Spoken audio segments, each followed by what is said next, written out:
Hi folks, and welcome to today's Ready for Rugby webinar. My name is Colm Finnegan. I'm part of the Rugby Development Department in Irish Rugby. Without further ado, I'm going to hand over to our first set of presenters here. So look, I'm delighted to go and bring into the fold John Bagnall and JP Walsh, two of our coach development officers from around the country, from Leinster and Connacht. Guys, thanks a million for coming on board. Thanks for joining us. Hi guys, I'm John Bagnall. I'm coach and player development officer with Leinster Rugby. We've been heavily invested in coaching through game for the last sort of 8-9 years. We've done a research project with St Mary's University, and just kind of between myself and JP, I'm kind of trying to give you some of the background and the reasons why we would recommend using game-based activities, and then JP will give you some more examples as we go through. So I think starting off with when we started looking at game-based, we looked at the type of players we wanted to create, wanted to have coming out of it, and we wanted those creative players, innovative. We wanted to develop that resilience and the good communications. So we looked at how we're going to create that, and that was our design and training session based on our games. The reason we looked at that is because it empowers our learners to create that problem solving, and that gets that deeper understanding of the tactical awareness within games. So that kind of allowed us to sort of develop, and we've really delved deeper into how we design those games. So a lot of what our games are based around is core 4 skills. So within that's the catch pass, and the key factors within that is reach to receive the ball, keep our hips square, keep the ball at waist height, and finish pointing towards the target. We're carrying the ball in 2 hands. We're trying to accelerate and avoid contact, use our footwork. We're trying to keep the ball alive if we can, using our footwork, and if we get tackle, we're looking to get them to present the ball. And equally is that tackle area, making sure we're sighting the target, we're using our feet to get in nice and close. So when we're coaching through the game, we're all the time looking for those key points, those core 4 skills to be executed. And how we look for that within the games is we look for the ball carrier to reach and catch the ball early. He must be moving. The tackler, all the time, the tackler must touch the 2 hands on the shorts. We're looking for the ball carrier to use his footwork before contacts, and we're trying to avoid that running straight into contact. And we're looking for when they are tackled, that we're looking to create that momentum, that 1 or 2 steps forward that we create to look for the offload, or that 1 or 2 that falling forward and presenting the ball back. And anytime we're using these games, that we look at it, if they're not using them, demonstrating those core 4 skills, is sanctioning the turnover. So we're really trying to referee the skills and coach the skills rather than actually referee the game of touch and calling the touch and back to the mark and everything like that. We're trying to emphasize the coaching and refereeing on the skills. So how we use that, like for me, I kind of use this screen here as how we're trying to develop as players. So are we developing the technical skills? Are we developing tactical? Are we developing the mental capacity of the players? Are we developing the physical? So if I'm looking to design a session based around the tactical, I might look at decreasing the numbers of the teams. So we might play 4v4 if I'm looking at catch pass. Because it's 4v4, we're increasing the number of repetitions, we're increasing the number of opportunities to touch the ball, we're increasing the opportunity to build confidence of handling the ball. Equally, if I'm looking to develop that skill and they've already got lots of touches, but I'm developing that skill, I might either increase the space if allowed. So if I increase the space and make the pitch much wider, all of a sudden the passes become further. Or equally, if I decrease the space allowed, I might look at looking at how we involve the evasion skills and how we're in a much smaller space now. How you really got to work harder on your evasion to get through that contact. When I look at the tactical awareness of the game, like I was at a session last night with the groups, we're in groups of 9, and you're kind of having a conversation with the girls, and you're sort of saying, okay, so you clearly got an extra player. When might that happen in the game? Okay, well, the other team got a yellow card. So how do you tactically play with a team with a person now? Okay, well, we're going to keep the momentum of the game going a little bit higher. We're going to try keep possession and keep the speed of the ball. So all of a sudden, you're starting to get the players to think about tactically about the game. And on the flip side of that, you're looking at the other players who are playing with a player down, and you're sort of saying, so you're a man down. So where does that resemble in the game? And it's okay when we got that sin bin. So what do you need to do then? Well, we need to control possession and probably slow the game down slightly. So the 2 teams there within that environment. We're trying to work on different tactics within the game, which is a great learning opportunity for them. Equally, we'll probably all be aware of ways we can develop the physical fitness, physical through the games, by either doing press ups, doing sit ups every time, or if we lose momentum in the game, we might have to run through the goalposts and back in the game. So we can really modify the rules to develop fitness. And then finally, with the mental capacity of the game, like we can build confidence by creating lots more opportunities.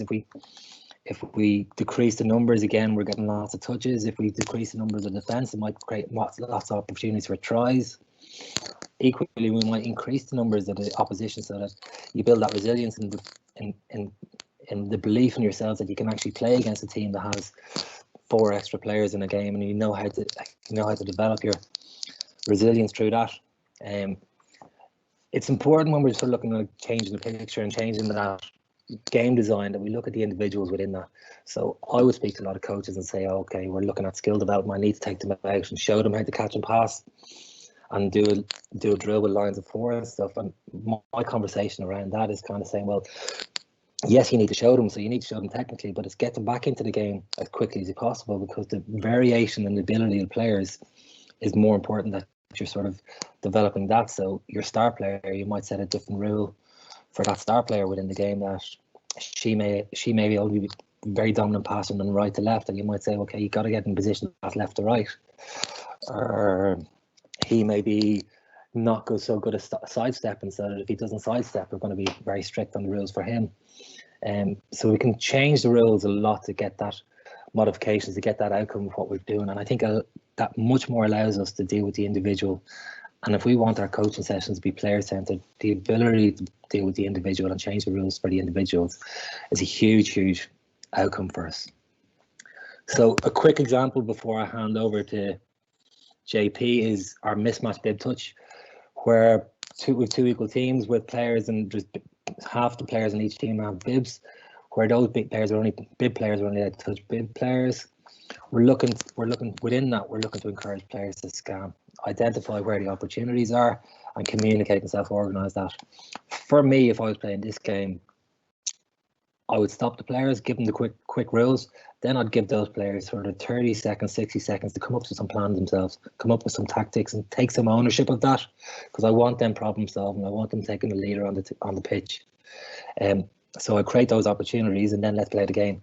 And again, when I'm back into the game, I'm refereeing those core 4. Are they catching the ball early? Are they running onto the ball?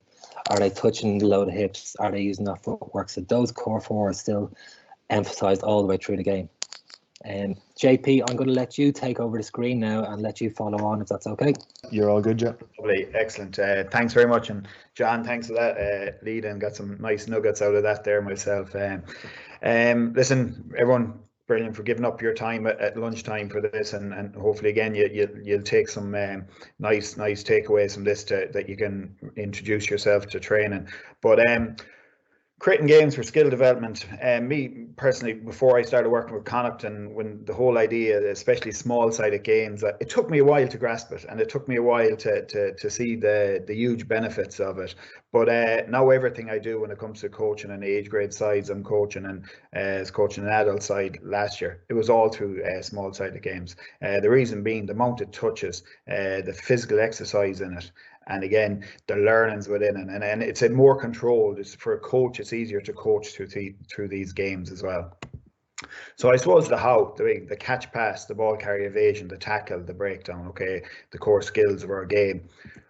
Everything we do is through the game. So, and when I talk about a game, like it could be a bit of a warm-up, fun game. That's what I call it. Like, and it mightn't have a ball in it, but it is a game. There's some learning in it. There could be communication in it. Our drills and our activities, we always look to progress them into a game. Firstly, I suppose I want to share this with you, because there's one thing over the last couple of months. Obviously, the big one I look at, the skills will come, okay, but they have missed out. Our players have missed out a lot on the fundamental movements and athletic development. And within our games, we want our players to work hard. So there aren't too many stimuli like chasing or being chased that drive sprint intensity. Tag games are a simple and effective way to impose athletes to high intensity acceleration and game specific positions. I love this one. Again, it's just players working together. if you can throw it in at the beginning of your session or at the end of your session, there'll be huge benefits. And again, you want to get that chase, because every game we got, and I noticed in the first week we're back, when it came to games, as soon as players weren't involved, they switched off. Okay, so we want to constantly get that chase back into them as soon as we possibly can. So I'll just show you some examples here, and there's a lot of fun in this too as well. It's a challenge. So a lot of the reaction just comes from the player themselves. They don't have to be told. It's not from a whistle.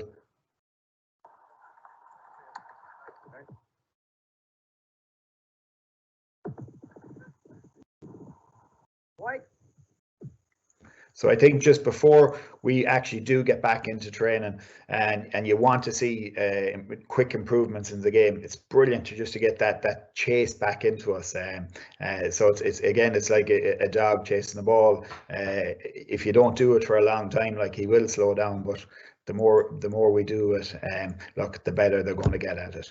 So first of all, looking at a session plan, this is the most important. Like, it's very important for us when we go out onto the pitch that we have a planned session. Okay, again, this is one I done a week ago for our PTS squad. Again, warm up, having a bit of a fun game within it. Catch, pass, eagles. It's a decision making game. Back into catch, pass again, that we progress into a game, and then finish off at the end with another game. So you're looking at 45 minutes out of your 40 minutes out of your 60-minute session there is games. Okay, so, and make sure there's a theme to your training session. So obviously this session was all about catch, pass, and decision making. If it's the tackle you're working on, or if it's breakdown you're working on, make sure we transition it into a game. It's kind of like going to a shop and buying a 99 and just letting it melt in your hand without eating it. And I like my 99, so I think it's awful important to have a good theme to your training session. So I'm just going to go through. I'm going to go through actually the session that we did ourselves last Monday week, and I'm going to talk you through each activity I show you. I'm going to talk you through the key points at the end of it. So again, fun game, X's and O's. Relay, warm up. You're getting the acceleration in them into them also, but they have to communicate with each other. Look for them holding the ball in two hands. So again, the way I look at the warm up, it's an activation. You're activating them. So again, your fun game, you're fun, you've communication in it. Again, talking about the acceleration, deceleration, coordination, teamwork. Straight away you're getting them to start working as a team, because later on in the session you could be pulling them up that they're actually not working as a team. But listen, if you haven't done it already in the session, don't expect it's just going to happen like that, switching on a light. And then the relay warm up, again, the speed, agility, quickness, and the ball skills, ball in two hands. This passing waves, again, nice simple drill. I think again, one of the main core aspects of the game is passing, so it's crucial that we work on it. Sometimes you may need to slow it down. This is a different aspect of a passing drill, cliff face, and I'll talk about that in a second. After this, we did go into a game, but I felt the passing just wasn't good enough. So I actually went back into the passing waves again for 2 minutes. Don't feel, I think it's something, if it's not going well, I think it's important that you get away from it and you can come back to it again. So just on the passing waves, simple catch pass. You're looking for your communication in a target hand, catch early, stay square, finish hands to the target. The cliff face is different. Again, this will be all shared with you. Cliff face is different. It's about communication, obviously your catch pass skills, but it's really important to hold your feet, that your departure time is on ball release. So I'm not moving to that person that gives me the ball. Again, really good learning for them going into the games. It's going to keep that space between them and the defence, so they can actually show their skills of their catch pass, or they can use their footwork either.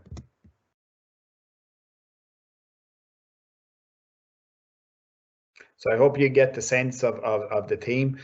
Again, this is a little decision-making game. Eagles, I like to put names on games and activities, because you have it in your head, and the players, when you say you're transitioning from one to the other and you have a name, and you can put any sort of name on it. Again, the players, they'll transition into it a lot quicker. You won't have to do a lot of the explanation of we have two defenders here and so on and so forth. So Eagles game-based decision making. So there's scanning in it, communication, decision making, catch pass skills again, work rate and attack and defense. And I'll show you an animation at the end of Eagles and the importance. It's not just on your attack and your catch pass skills, but it's obviously your defenders too, and the work rate in both.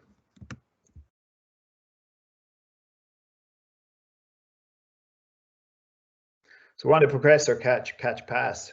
You can bring in throw and switches, skip passes. So again, but then you bring it into a game. So now, can the skills that you've taught early in the session, can they actually bring and execute those within games by bringing that bit of pressure, that bit of, as I say, extra bit of heat when it comes to the defenders? This is where they'll get the learning from. It's not in the activities. So again, looking at when it comes to when you progress into a game like that, again, look at the work rate off the ball. It's crucial that it be it defense or attack, that, and even if it's just catch pass, how quickly can they get organized to receive a pass? If a lot of the times you'll see with our players that when they're not switched on, they're standing too flat, okay? They're coming too late to receive the pass. So it's really important to get that work rate into them too also. And activities like this into games is a great way of teaching that. So you can bring in your skip pass, your switch, quick hands, but then pressurize the skills. Introduce defenders. John spoke about earlier on, changing the pitch size, because you're giving them a different picture all the time. Can they? And it's great to have so if you have your pitches to white cones, have a bigger pitch to red cones, and all you'll just say, we're playing from the red pitch now. You don't have to tell them. Can they identify that extra bit of space?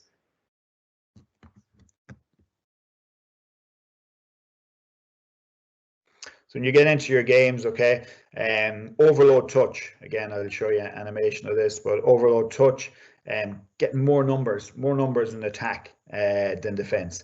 Again, can they identify the space?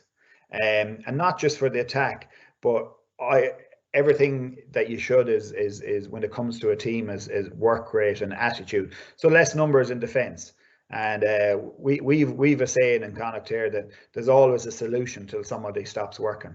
So even if within games like this, you're creating great habits, that because there's less players in defence, there's still a solution. And as you can see from that example there, the players never stopped working. They kept working back and they ended up stopping the score from being tried.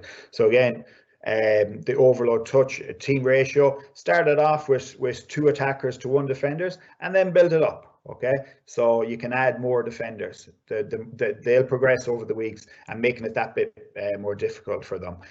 Drop back touch, so following a tag, defender retreats zone try line. Again, you're trying to create that space, but you're also introducing that work rate into the defender that wants to make the touch. They have to work extremely hard to get back to help their teammates before rejoining the game. I want to show you this clip. It's really important. I'd say a lot of you have seen it already, so we'll just show you. Oh, what a shimmy that took Ferguson. A step to elude the clutches of Finn Russell as well. That's one for the scrapbook. I think we all love this one. This is superb. We've Fraser that works with us from Scotland. I love showing him this on every presentation. Gets away from Russell. Let's go. He's a very talented footballer, this man from Wexford. Brilliant agility, isn't it? The reason I show you that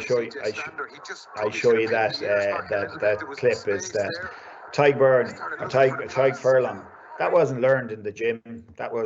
He didn't get that from scrummaging. He got that from playing small-sided games, okay, within our games constantly. That's where that came from. So listen, and I know we're talking a lot of the time non-contact, and it's brilliant we're coming back into contact next week. But when it comes to especially reward them, and one point I want to give you, when it comes to tag games. One thing I've seen over the last couple of years that a lot of players we want them to accelerate into contact. We want them to have good footwork, but unfortunately, from playing tag games, as soon as you're tagged, you stop. That carries on with them for when they actually, as they go up through the years and they're playing their games, they're programmed to stop as soon as there's contact. So within your games, try if always that they'll bring a bit of footwork, and once they get past, they can go for another 3 big steps. And if you can, there's loads of things you can do that. They can hit the deck then and offload, or maybe if a teammate has earned the right to be on their shoulder within 2 seconds, they can actually offload. So it's a great way. Make sure that we just don't keep the same games all the time, and reward them for good habits, reward them for the likes of footwork. Because again, go back to Tyke Furlong, if Tyke wasn't doing that in games when he was younger, he wouldn't be where he is today. And we see with a lot of our bigger players, they just want to run through people, and that's not going to benefit them as they go up through the years. So this is just, look, the Eagles again. This is we shared with you. So it's just you go from 5 attackers to 2v2. There's overload touch.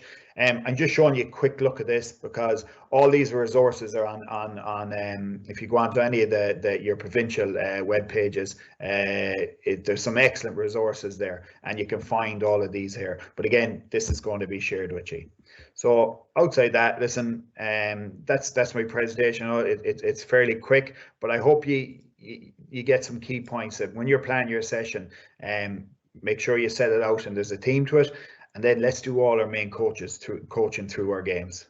Okay, thanks very much. We're going to now go to Galvin Foley, and Galvin, thanks a million for coming in. And I suppose one of the key questions that I suppose I put to yourself is what would be some of the key considerations for coaches in designing games? And I know a lot of it's been touched on there, but I suppose from your own perspective.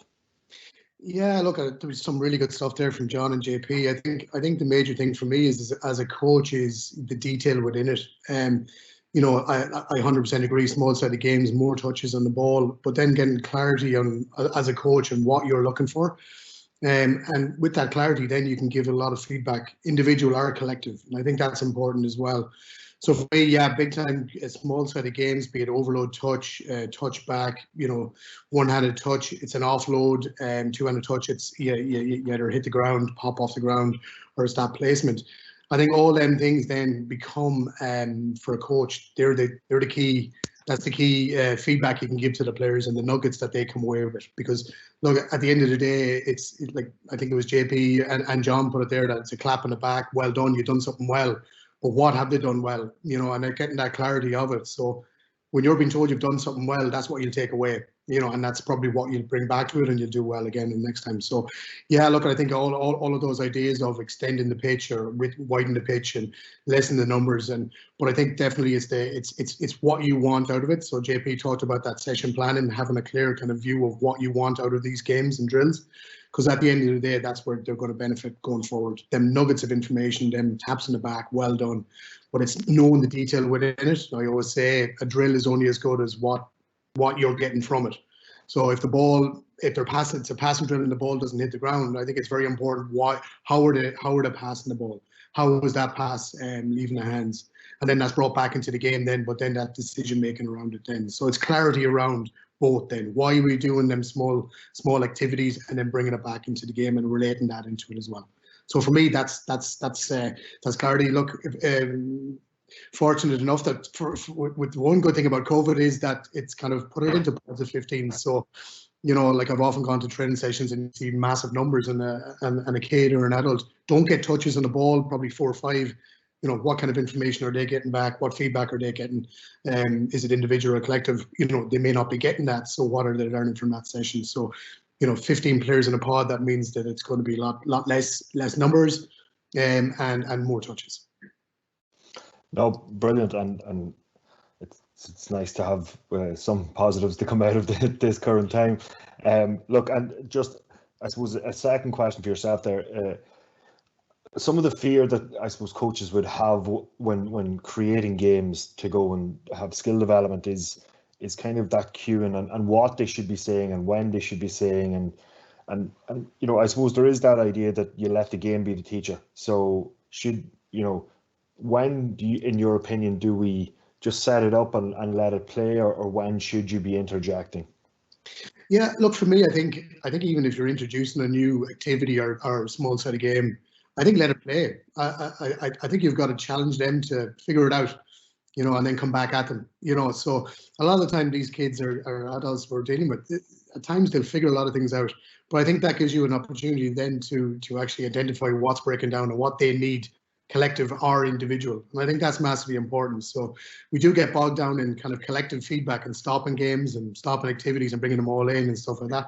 I think that's very important to let it go and read the time when it's individual or collective. And individual can be collective in a sense. When you're talking to an individual as a game is going without stopping it, you can be vocal in the sense that other people will listen to that. But obviously then there is times you'll bring it in and do a collective. But I'd rather be on I'd rather more them playing the game and then feeding off that. A little bit of collective in between your water breaks or you're walking to your next activity. You know, you can give that individual or collective feedback. But let's get them playing. Let's get them playing and more. As I say, going back to it again, let them figure it out. I think that's massively important. We can assist them then on the way. So. Couldn't agree more, and that idea of them figuring it out again, to go back to the computer game analogy, you know, you set challenges that they can achieve, or just slightly out of reach, and you know the kids never go and fight the big boss in the first level.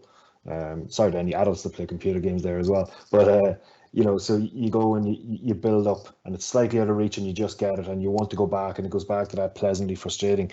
No, look, yeah, I think on that column as well, just going back to the clarity of the activity and the small side of game. I think it's important that they know that clarity as well. They know why they're doing the activity. They know why they're doing that activity, and then that's brought into the game. And that clarity for them themselves as players, they know that process then. So I wouldn't be afraid to showing your session plans or letting them know what the session plans are. And this is the process we're doing for today. So they have actually got to focus, and they can challenge themselves within that as well, and that makes it interesting. I think John said that you can set out challenges for them that they have to come back to you. I think when they've got that clarity, I think it's a good roll off. Colm, can I jump in? You're sort of alluding a lot to the computer game design, and we did a lot of work around that, and it's brilliant. And a couple of key nuggets for any of the coaches out there looking at really being creative is putting a storyline to it. So one of the things we came up with at one stage is like you have to go and get the golden egg to the territory and the far end, to the enemy country sort of thing, and then different rules around that. And that was really, really engaging for the sort of the younger players in creating that storyline and creating different levels of challenges at different stages. So okay, they ran up and scored, got the golden egg to the enemy country, and then the next stage is okay, now you've got to avoid being touched on the way, and then just layering up the constraints. But it was really, really engaging, and for those younger players, they were loving it. Like they were coming back buzzing out of it and having great fun out of it. So and it just allows you to layer up the complexity each stage. So for any creative coaches out there, work away. I think just on that one, John, sorry to jump in again, like you're dead right. I think when they're playing the video games, they know that they have to pass a certain level to get on to the next level, you know. And I think, you know, relating it back to what JP says, you know, you have the activity, you can bring them into the game, but I wouldn't be afraid to actually say, look, you know, we need to have another shot at this, you know, and getting that clarity and asking the questions, but making sure they know why. Do you know what I mean? That it's not a chore that they're coming out of the game, because look, everyone, be it young or old, wants to get that ball in hand and play. So again, going back to it, they do when it goes to computer games, they have to pass a level to get to the next stage. So, you know, bringing it in and saying, right, look, we're just going to go back a bit, but this is the reason for it, you know, and they've got clarity then, and then they'll go back to them key factors or them key nuggets that they need to clear that again and get back into the game. Yeah, it's good. And that sort of clarity around that is huge. And, you know, we spoke about it a number of times there in having a structure. So, you know, creating games for skill development and creating games for understanding, you're not just going, here's your ball, go play. You're actually putting in constraints. I know, as some of you have said, you're actually going and having a structure, having a clear focus on what you want to do. JP, look, I suppose we'll come to yourself just to finish off. Is there one key takeaway that you would like coaches and volunteers to go away with from today? I suppose, look, what I look for in any team or any player is speed on the ball and players stay alive. That's the big one for me, and I think if you can get that, yeah, any team, it's look that there's only one. It's not about winning, but there'll be only one outcome from it. So no, that's the one for me. look, I just want to say thank you to David Keane and Orla Fulham Smith for the back of house and answering some of our questions there, and to John Bagnall, JP Walsh, and Gavin Foley for their absolute expertise today. It's been a massive asset. And to all of you, thanks again. We'll see you.